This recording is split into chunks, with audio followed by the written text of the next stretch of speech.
waldaa kana lafa kana dhufeen beekun ture garuu wadda jiraachuu isaa beeka maaliin an dhufe dhugaa baatii namaa bakkeetti dhagee dhugaa baatii namaa bakkeetti dhagee iddoo hojiitti namatu akkasii dhukkubsateeniitu waan akkasii dhukkuba gadameessaa dhukkubsatan ture waldaa buloon geellee xuraantii waaqessatti abbaan manaatii waldaa kana dhufe abbaan manaa gaafa waldaa kana dhufu fayyadee raajii Isgaanuu abbaa manaa koo kaaseetu haati warraatee dhukkuba akkasii dhukkubsateetti ati dhufeen beeku dhukkuba isheetii waaqessatti waa beekaa Galii harka fuudhii maruu dubbisi harka fuudhaa keetiin guyyaa har'aa lafa kana dhufuu keetiin immoo haati manaa kee kan jijjeessitee itti raajee yennaani dhufee baga fayyisee baga waaqatti gammachiisee kana fuudhee kanumaan fayyeesse erga gaafa sanaafi dhugaa baatii kana dhageeni waldaa kana hirmaatu jalqabe anuma tokko jedhee dhugaa baatii kana dhagee gaafa waldaa kana dhufu waaqayyo sittan goranaan jedhe sittan goraa gara keessan deebi'anaan jedhe waaqayyo si'a sadii natti deebi'ee lallaba keessa Jadi waktu nasi dubbate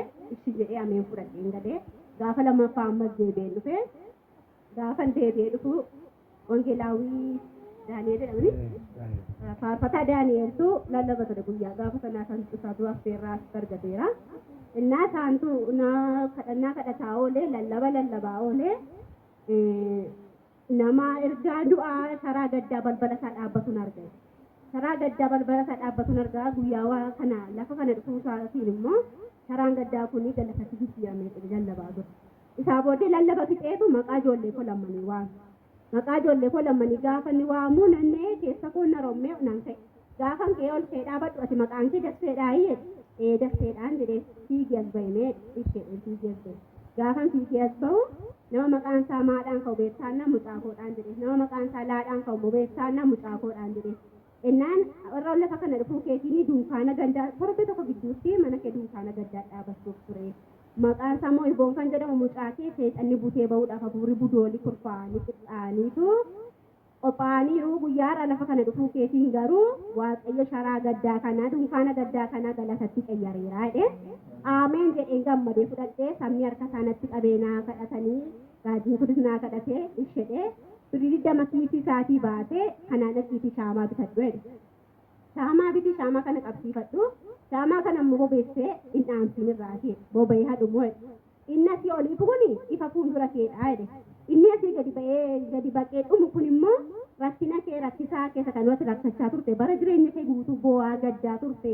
Isati mana namaa deemtee hojjettee harki kee hojjettee duwwaa ta'aa ture hundumaa waaqayyo guutuutti jireenya jireenyi kee qayyarameera jedhee naaf kadhate. Aameen jedheen biddama kana fudhadhee nan galee amma immoo sooftii irrattis kadhate naaf kenne sooftii kana immoo galii ijoolleen kee ilaalanii mana kee keessatti bobeessi jedhee. Sooftiin kun boba'ee dhumuu isaatiin du'a mana keerra darbaa warri ijoollee kee nyaachuuf ka'anii ofii isaanii dhumu naan jedhee.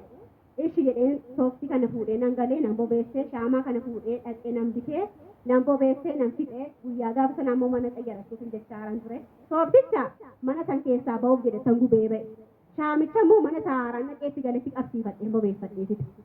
Ishedhee kanaatiin utuu hin taa'uti ji'a lama fidhe ji'a jaarsaa keessadhaan ayyaana faasigaa sanbata oolee dafinoota dursa gaa'inni naa kadhatee sanbata kadhatee dafinooli facaasaa oolee milikkita du'a mucaakooti sa'aatii sagalitti ribaa wareeree rafuu dide maaliin rafi maal taateenaan gadin baa kaakkaa'e gadin baatu manatti fayyadameenaan dide fincaan jedhee gadin baadhee hin baatu dheen dide inni gaa milikkita guyyaa du'a mucaa sanaa ittiin na baraaruudha. Inna mucaan koo mataa isin dhukkubsanne guyyaa sana na jeeqee na rabbashee milikkita saadha deemnise mucaan koo waan tokko illeen taanee du'a mana koo irra darbeera gaddi mana koo irra darbeera sharaan dunkaanni gaddaa galatatti jijjiirameera kanaaf guddisaa waaqayyoon naaf galateeffadha.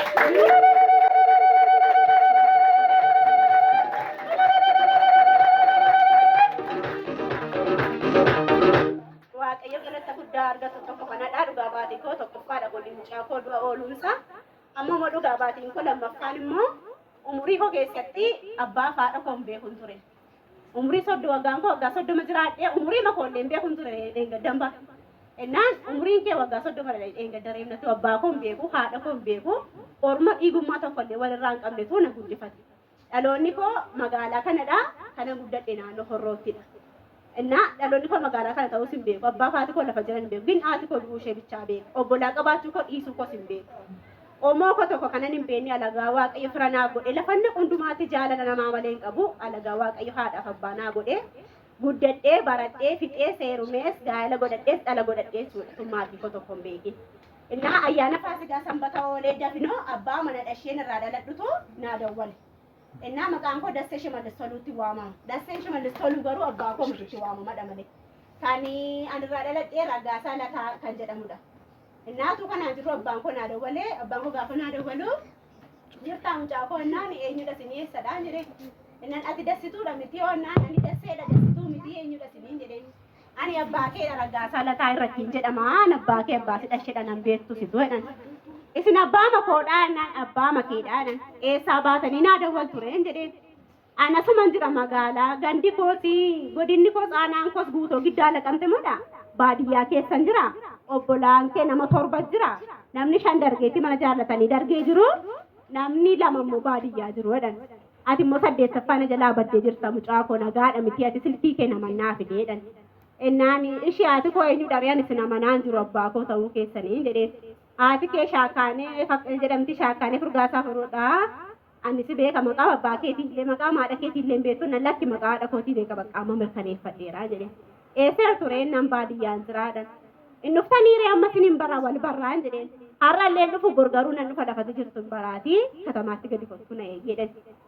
Innaa ishiin jedhee ijoollee koo fudhadheen katamaatti gadi dannaqee nan eegee wayyaa akkamii uffattaa iddoo kam dhaabattaa jedhee isaaniin hin gaafanne wayyaa akkamii uffatta iddoo kam dhaabatta jedhanii isaaniin nan gaafanne mootoraan baadiyyaarra 3 ta'anii dhufanii dhaabatanii ani ijoolleen koo modhannee mazimmenneetti marmine kanumaan wal dubbisne kanumaan abbaa koo nan bare abbaa koo cira dhaladhe kanan hin beekne diimaa isaa gurraacha isaa obbolaa koo kanan cira hin beekne obbolaa koo nan bare maatiin abbaa koo diggifatanii mucaa koo ishee baddee arganneedhanii daggafatanii kootti madhanii na waamanii anis ammoo buna kootti qophaa'e nan naqee mana abbaa koo baree biyya abbaa koo baree zarii koo baree qomoo koo baree lafa sangaa lamaa naaf harramee naaf kennee waaqayyo gaan guddaa naaf godhe kanaaf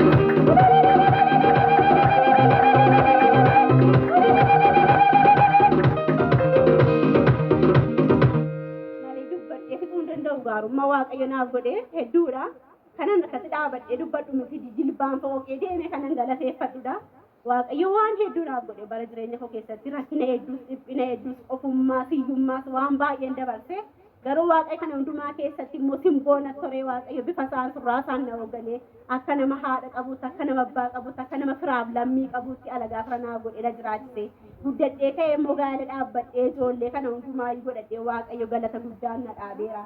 Baay'een keessan na beektu waa'ee koo beektu waa'ee jireenya koos beektu waan isinitti himu qabu namaaf gaaffiidha waa'een koo waaqayyoof garuu deebii guddaadha guyyaa magaafa sanaa ta'e bootaa jixa yeroo dhedhee achii ka'ee dhufee iddoo raajiin taa'ee miila korra naqadheen taa'e waan gurguddaa 3 dhiyoo keessatti sii xumurama naan jedhee ishiin jedhee wanti gurguddaan 3 kana keessaa tokko ayyaanuma bulee sana dafinoo abbaa koo argadheen facaasaa hojii seeftineetiin argadheen jalqabee abbaa koo argachuun tokkodha hojii seeftineetii argachuun tokkodha jeetti birri 2,800 anaaf kun waan guddaadha mana namaatii buddeen toshee 200 150 toshee ijoollee kana hundumaa guddise waaqayyo kana hundumaaf galata guddaa argatu guddisaa